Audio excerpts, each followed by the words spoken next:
tonight's piece is a broken swing on a playground that keeps being pushed away from where I'm standing as my outstretched hands return nothing but empty palms, searching. They're always searching. I do not lie, nor can I, you say. And I want you to teach me the way that you shift under those distortions you cover yourself with, to protect yourself from truths you cannot bear, like the flame of a bright light that draws you in, like a moth crushed under footsteps that are running away. You cannot lie, you say. But my belly is swollen with uncertainty, planted there by the way your eyes twitched across the room and landed on a seat recently vacated by someone who does not love you anymore. So when I give birth to this child, I'll call her Vengeance, and together we'll tie you down in your bed so you know what lying is. I have nothing to hide. I regret nothing, you say. And I want you to relive what your feet did that night when you ended up in bed with someone who wasn't yours to shape starburst with, as you kissed bedsheets with wet skin not meant for touching. I want you to remember the ghost that burst from my chest the night you looked me in the freckles and said, yeah, it was like muscle memory. Not easy to forget what bare feet felt like on floorboards.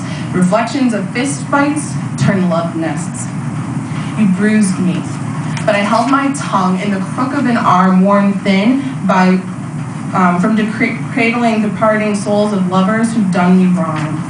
I do not hate you, you say, but you would not hold me except at arm's length in order to break me into the pieces of a love that was always slipping through your fingers. But how can you break me and never look back? I'm not your mistake to make.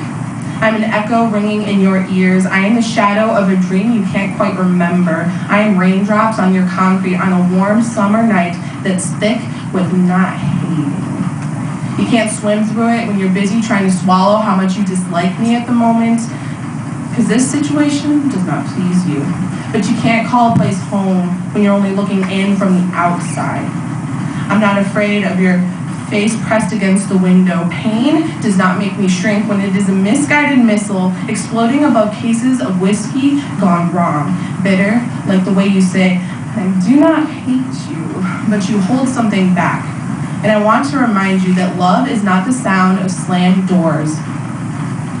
Let this end, you say, as you walk away, and I'm left the reflection of wayward intentions, backwards and complicated by uneasy lights. You turn your head, and I'm a puff of smoke that you move through effortless. But I'm not gone.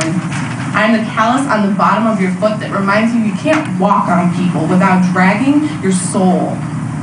I want you to know that my scars are rough, like a cough in the desert, and I'll never forget the sound of your voice.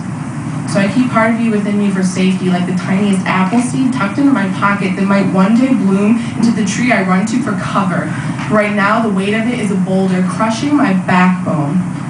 And I'm struggling to keep my head up, because I always try to make something beautiful out of the things that were set up to break me.